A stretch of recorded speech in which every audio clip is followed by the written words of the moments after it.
Ja, moin meine lieben Freunde und herzlich willkommen zum neuesten Video. Das mal, diese 7 Dinge sind ein Must-Have für Bike. Teilweise denke ich, kann man auch die Sachen für den TÜV brauchen, aber ich denke, vor allem sind es ein Must-Have fürs Bike. Und zwar das erste Jump Starter. Also das heisst, du musst halt einfach kein Auto mehr haben zum Überbrücken. Du hast die gleiche Funktion, aber viel einfacher und viel schneller. Also wenn du einen Jump Starter, das heisst, du musst den Batterieanhänger einschalten und dann kannst du einfach das Auto ganz normal starten.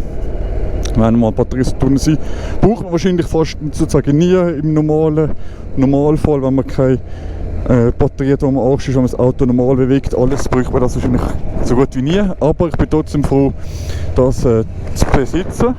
Ich habe es trotzdem schon das eine oder das andere Mal gebraucht. Und das zweite ist Spritmonitor. Spritmonitor ist so, dass du eigentlich den Verbrauch vom Auto berechnen, nachdem du es richtig eingerichtet hast. Das braucht nicht lange zum Einrichten. Du musst den Verbrauch rechnen und du musst dann eingeben, wie viel du getankt hast, wie viel du gefahren bist. Und dann siehst du den Durchschnittsverbrauch. Und du kannst natürlich auch schauen, hey, wie viel bin ich schon gefahren und wie viel habe ich letztes Mal getankt und so. Und zum Beispiel ist bei mir gut, meine Tankanzeige ist schon kaputt. Das heisst, du kannst auch trotzdem gut wissen, hey, wie weit kann ich noch fahren. Ich weiss, ich habe Volltank, ich habe 50 Liter getankt, ich habe einen Verbrauch von 8 Liter, also ich kann über 500 Kilometer sorgenfrei fahren. Oder das ist ein bisschen so ein Ding,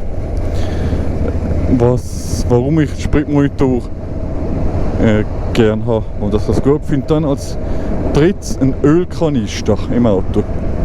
Weil bei vielen, also ich sage jetzt mal, die ganzen Sachen sind bei neuen Autos kein Thema, das braucht man nicht, aber wenn das Auto ein bisschen älter ist, ein Ölkanister im Auto, nicht weil das Auto mehr Öl als Benzin saugt, aber dann kann man auch immer selbstständig nachschauen, den Ölmaßstab rausziehen und schauen, bevor das Auto mal eine Fehlermeldung angibt. Weil je nach Modell oder je nach Funktionalität des Autos zeigt es eben erst an, wenn es schon relativ spät ist.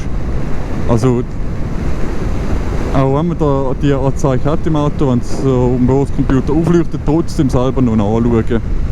Genau, dann Lampenset. Da gibt es natürlich jede Preisklasse, jede Qualitätsklasse natürlich auch, das ist mir ganz klar. Aber so ein Lampenset würde ich auch auf jeden Fall kaufen. Könnt euch halt darauf informieren, was sich lohnt für das Set. Also nicht gerade eins für 100 Stutz kaufen, aber vielleicht auch nicht irgendwie das Geld trotzdem falsch investieren. Und dann ist so ein Lampenset gut, weil dann, wenn nämlich eure Lampe kaputt ist, dann müsst ihr nicht in den Coop fahren und für eine Lampe über 20 Stutz ausgeben. Dann habt ihr vielleicht im Lampenset hat vielleicht eure Lampe noch 10 Franken gekostet zum Beispiel. Oder noch weniger, je nachdem. Also müsst ihr selber wissen, wie viel ihr jetzt investieren wollt, das sage ich euch nicht. Dann genau Wasserflaschen für Kühlflüssigkeit. Bei mir war es bei meinem letzten Auto, beim Opel. So, jetzt nicht gegen Opel oder so, aber das ist einfach wahrscheinlich, das ist einfach nicht mehr gut zu sagen, das Auto. Dort hatte ich wirklich einmal die Situation gehabt. Dass